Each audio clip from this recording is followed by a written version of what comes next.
अस्सलाम वालेकुम, मेरा नाम है जासिफ हाशमी और ये है Hyundai Santa Fe hybrid signature 2024 model. ये Santa Fe का सबसे बड़ा वर्जन है यानी कि सिग्नेचर, और ये गाड़ी फीचर्स के लिहाज से बहुत तरह इक्विप्ड है। प्लस ये गाड़ी अपनी कैटेगरी में काफ़ी अच्छा ऑप्शन है। इस तरह से कि ये 7 सीटर है।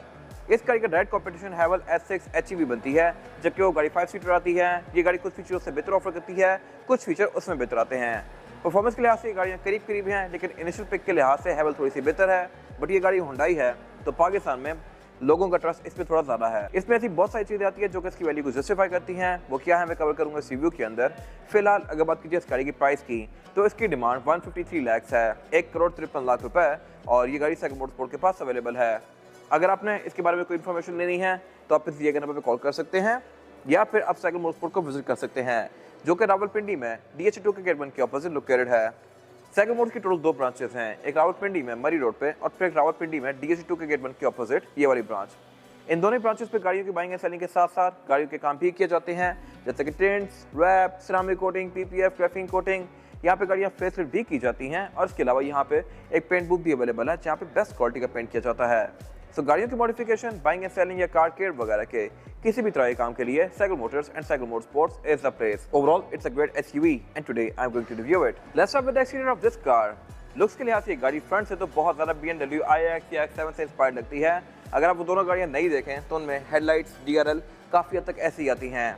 आप iX देखें तो उसमें लिटरली DRL इसी तरह की दी गई हैं, और उसमें हेडलाइट अलग से नीचे आती है।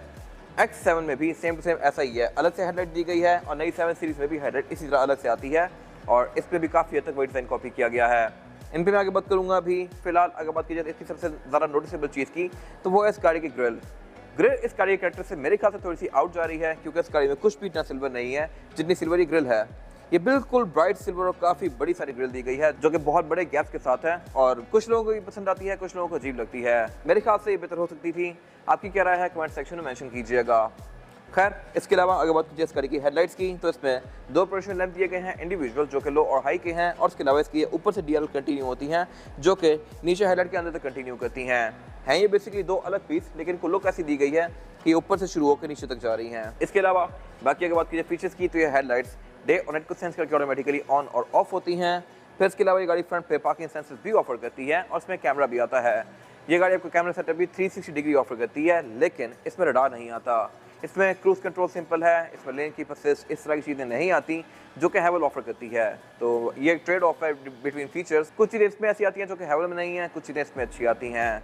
तो आपको कौन सी चीज़ें बेहतर लगती हैं आप डिसाइड कर सकते हैं। इसके बाद अगर बात कीजिए इस गाड़ी की साइड प्रोफाइल की, तो लुक्स के लिहाज से किसी की अपनी ओपिनियन है। रिम्स इस गाड़ी काफ़ी कंट्रोवर्शियल हैं, कुछ लोगों को ये बहुत ज़्यादा पसंद आते हैं, कुछ लोगों को ये बिल्कुल अजीब से लगते हैं। मेरे ख्याल से इसकी लुक्स बड़ी मददगार हैं। इसके अलावा साइड पे यहाँ पे काफ़ी शार्प दी गई हैं, फीचर भी गाड़ी डिसेंट ऑफर करती है। इस तरह से कि इस गाड़ी की जो साइड मिरर हैं ये रिट्रैक्टेबल हैं, एडजस्टेबल हैं, इनमें ऑटो का फीचर भी आता है। नीचे यहाँ पे कैमरास भी दिए गए हैं जो कि आपको इसकी साइड्स का व्यू देते हैं। यहाँ ब्लाइंड स्पॉट पॉइंटर भी दिए गए हैं, और इसके अलावा ये साइड मिरर हीटेड भी हैं।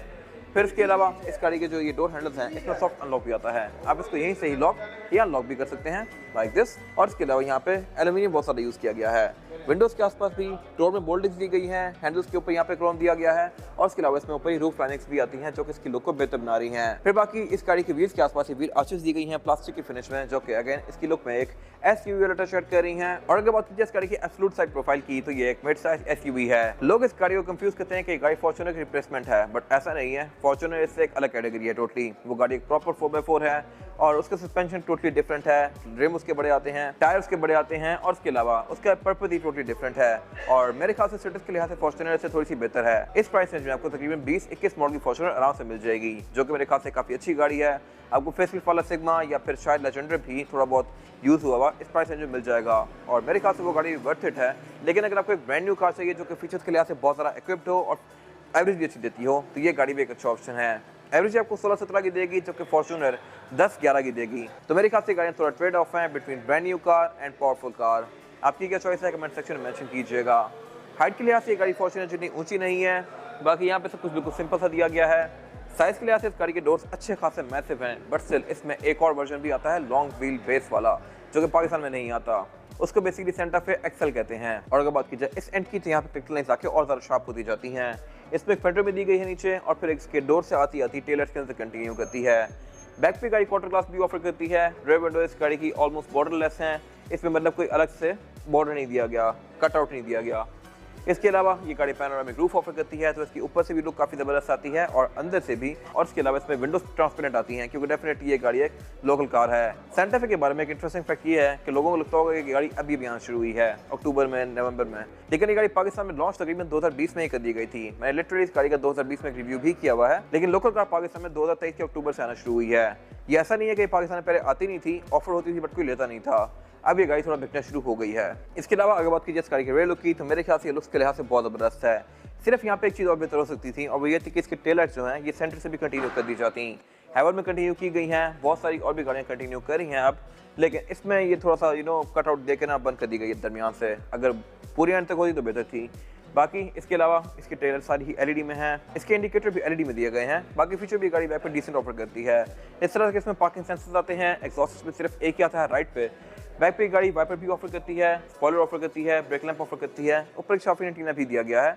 और अब इसके टेल गेट को यहाँ से अनलॉक करेंगे तो ये इलेक्ट्रॉनिकली खुद ही ऊपर जाएगा, लाइक दिस। टेल गेट इस गाड़ी में पावर्ड आता है और इसके अलावा इसमें सेंसर भी है। वो सेंसर क्या करता है मैं कवर करूंगा अभी। फिलहाल अगर बात कीजिए इस गाड़ी की ट्रंक की, तो इसकी थर्ड रो सीट्स अगर फोल्डेड हो तो इस गाड़ी की ट्रंक अच्छी खासी स्पेशियस है। लेकिन अगर मैंने इसको और ज़्यादा स्पेशियस बनाना है तो मैं इसकी सेकंड रो सीट्स को, यानी कि जो आगे सीट्स हैं उनको भी ड्रॉप कर सकता हूँ बैक से ही इलेक्ट्रॉनिकली। यहाँ पे 2 बटन दिए गए हैं और उनको प्रेस करके इसकी सीट्स को फोल्ड डाउन कर सकता हूँ। इसके अलावा अगर मैंने यहाँ पे 2 लोग बिठाने हैं तो मैं इसकी थर्ड रो सीट्स को ओपन करके यहाँ पे 2 लोग भी बिठा सकता हूँ। ये बेसिकली ओकेजनल सीट्स हैं, ये ऐसी नहीं है कि ये प्रॉपर बहुत ज़्यादा कंफर्टेबल हों, लेकिन अगर कोई बहुत ज़्यादा इमरजेंसी है तो आप यहाँ पे 2 लोग बिठा सकते हैं। इसके अलावा ये सीट्स बैक पे लॉन्गर जर्नीज़ के लिए नहीं है, शॉर्ट जर्नीज़ के लिए आप यहाँ पे इजीली 2 लोग एडजस्ट कर सकते हैं। इसके अलावा बैक पे यहाँ पे लिड दी गई, जिसको उठा के आप इस गाड़ी की टूल किट एक्सेस कर सकते हैं। इसमें स्पेयर टायर यहाँ पे नहीं आता बल्कि नीचे दिया गया है फॉर्च्यूनर की तरह ही, क्योंकि यहाँ पे इस गाड़ी के नीचे कुछ और कंपोनेंट्स वगैरह आते हैं और इसकी थर्ड और सीट्स भी काफ़ी नीचे तक दी गई हैं। इसके अलावा अगर मैं इसके टेल गेट को बंद करता हूँ और बीच में रोकता हूँ तो ये खुद ही रुक जाएगा, लाइक दिस। इसमें सेंसर आता है, ये ऐसा नहीं है कि आपका हाथ क्रश करेगा। और इसके अलावा आप इसकी हाइट को भी एडजस्ट कर सकते हैं। ट्रंक की हाइट एडजस्ट करने की गाइड मैंने ऑलरेडी अपने पेज पे बनाई भी है और वो आप जाके हमारे आई कार्ड में देख सकते हैं। इसके बाद अगर बात कीजिए इस गाड़ी की इंटीरियर की, तो ये हुंडई की बहुत सारी कार्स का मिक्स एंड मैच है। यहाँ पे आपको जो इसका डैशबोर्ड है ये लुक्स के लिहाज से टुक्सन जैसा रहेगा, लेकिन मटेरियल के लिहाज से ये गाड़ी काफी हद तक सोनाटा जैसी है। इन पे मैं आगे बात करूंगा अभी। फिलहाल अगर बात कीजिए इस गाड़ी के स्टीयरिंग व्हील की, तो स्टीयरिंग व्हील इसका यूनिक है। ऐसा स्टीयरिंग व्हील मैंने किसी और हुंडई में नहीं देखा। इसमें लेफ्ट और राइट को डिफरेंट कंट्रोल्स दिए गए हैं। लेफ्ट को जो कंट्रोल्स हैं मल्टीमीडिया के हैं, राइट को जो कंट्रोल्स दिए गए हैं यहाँ से आप इसके एमआईडी के बीच में नेविगेट कर सकते हैं और इसका क्रूज लगा सकते हैं। क्रूज इसमें डॉट नहीं आता, जो कि होता तो मेरे ख्याल से बहुत अच्छी बात थी, बट नहीं दिया गया। इसके अलावा एयरबैग की गाड़ी काफी सारे ऑफर करती है। इसमें एयरबैग यहाँ पे भी आते हैं, डैशबोर्ड में भी हैं और पिलर्स में भी हैं। और इसके अलावा ये स्टीयरिंग व्हील है टिल्ट एंड टेलीस्कोपिक, यानी कि मैं इसको आगे पीछे के साथ साथ ऊपर नीचे भी कर सकता हूँ, लाइक दिस, इस तरह से। इसके अलावा ये गाड़ी पैडल शिफ्टर्स भी ऑफर करती है और इसमें हेडलाइट के अंदर ऑटोमेटिक वाला फीचर आता है और वाइपर के अंदर भी ऑटोमेटिक वाला फीचर आता है। वाइपर भी ये गाड़ी रेन सेंसिंग ऑफर करती है। इसके अलावा अगर बात कीजिए इस गाड़ी के मीटर की, तो मीटर इस गाड़ी पूरी ही स्क्रीन आती है। ये स्क्रीन क्वालिटी के लिहाज से बड़ी जबरदस्त है और इसमें थीम्स भी काफी डिसेंट दी गई हैं। ये बेसिकली एक नया सॉफ्टवेयर है हुंडई का और इसकी आप थीम्स भी चेंज कर सकते हैं। इसमें 4 मेन थीम्स आती हैं जो कि ड्राइव मोड के साथ भी चेंज हो सकती हैं या फिर आप इनको इंडिविजुअली भी चेंज कर सकते हैं। इसमें जो थीम ए दी गई है मेरे ख्याल से सबसे बेस्ट है। इसके जो गेजेस हैं ये व्हाइट कलर में हैं और अगर आप नई एस क्लास देखें तो उसमें भी गेजेस व्हाइट कलर के आ रहे हैं। नई एस, नई ई, नई सी, ये गाड़ियाँ थीम से व्हाइट ऑफर करने लग गई हैं, जबकि पुरानी एस क्लास यानी कि 19-20 वाली शेप में या पुरानी ई या पुरानी सी में कोई भी थीम व्हाइट नहीं आती, सब ब्लैक के कॉम्बिनेशन के साथ होती हैं।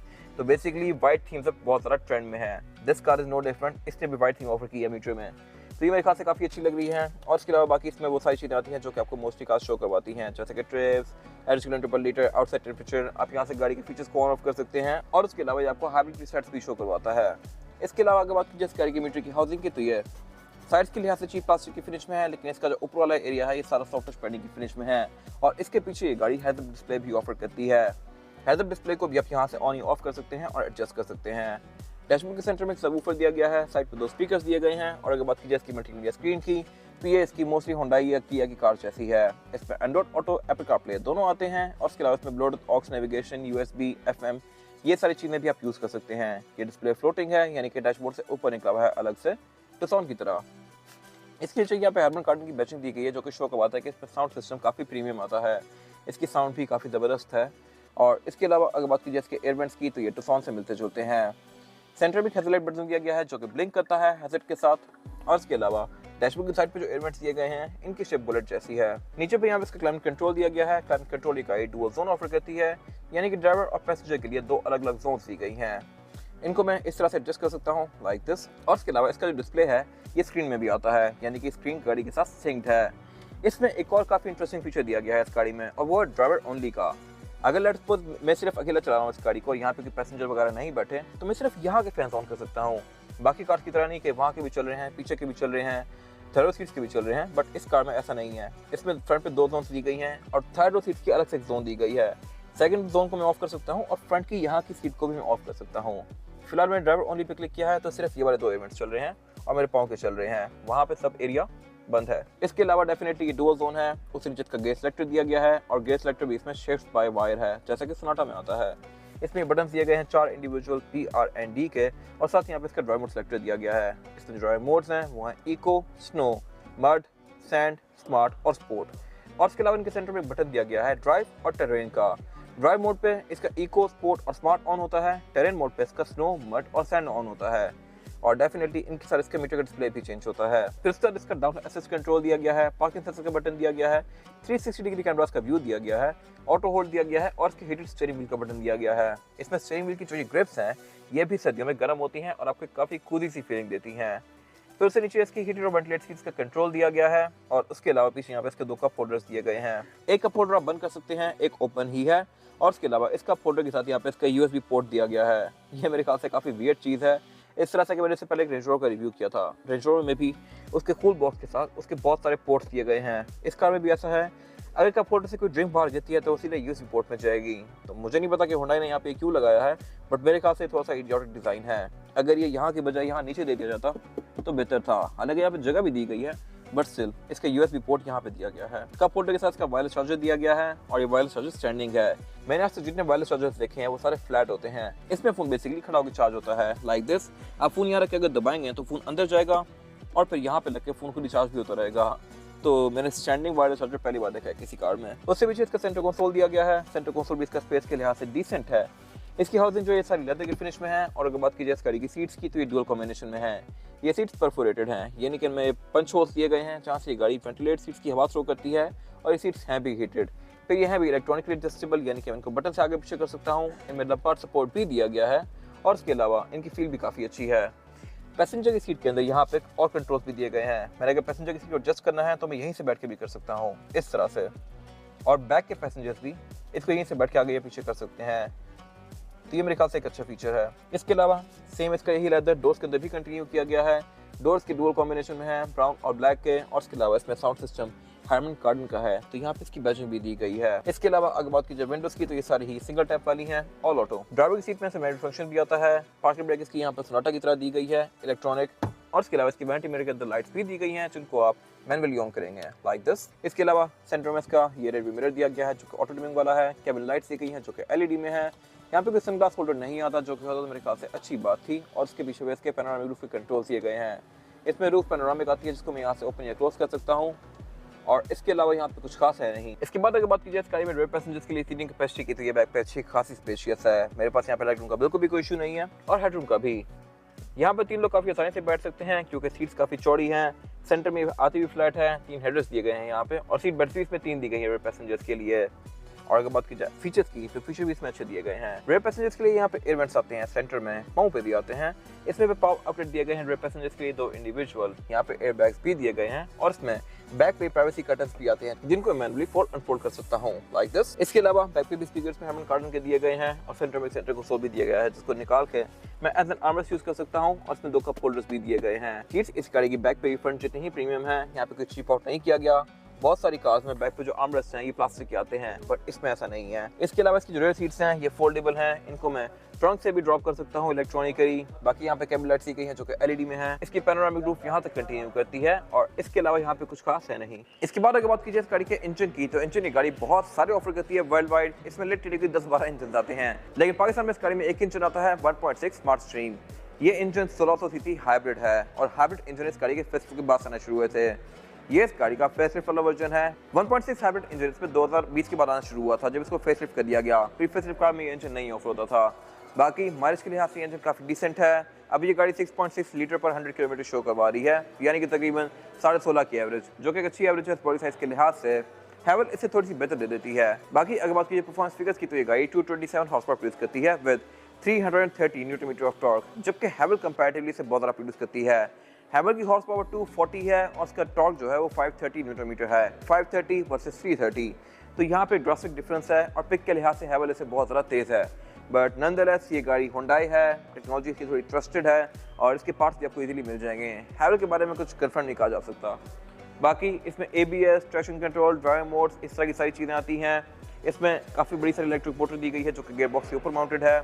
अगर ब्रेक डाउन किया जाए इस गाड़ी की हॉर्स पावर को तो इसका engine on it's on 178 horse power produce करता है और फिर बाकी की हॉर्स पावर इस गाड़ी की इलेक्ट्रिक मोटर से आती है। तो कलेक्टिवली ये गाड़ी एक अच्छा फिगर बनाती है। बाकी इसके अंदर ये हाइड्रोलिक्स दिए गए हैं, बोर्ड इस गाड़ी का स्टैंड से नहीं बल्कि हाइड्रोलिक्स से ओपन होता है।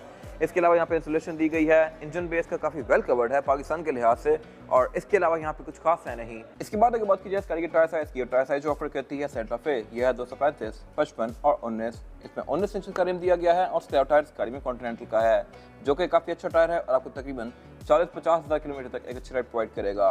बाकी रिम इस गाड़ी में कंट्रोवर्शियल है, हर किसी की अपनी ओपिनियन है। मेरे ख्याल से उसके लिहाज से रिम बहुत बेहतर है और कुछ लोगों को ये अजीब सा लगता है। जिन लोगों को ये रिम अजीब लगता है उनको लिटरली रिवो वी का रिम भी अजीब लगता होगा। मेरे ख्याल से रिवो वी का रिम भी अच्छा है, फॉर्च्यूनर का भी अच्छा है, सिंपल का, सिग्मा का, और ये रिम भी अच्छा है। तो जिन लोगों को इस तरह के रिम पसंद होते हैं उन लोगों को ये रिम काफ़ी अच्छा लगेगा।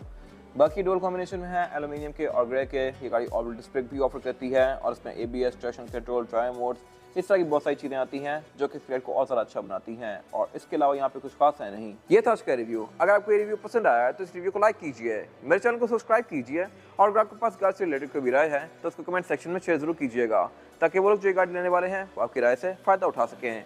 अब तक ख्याल रखिएगा। Thank you.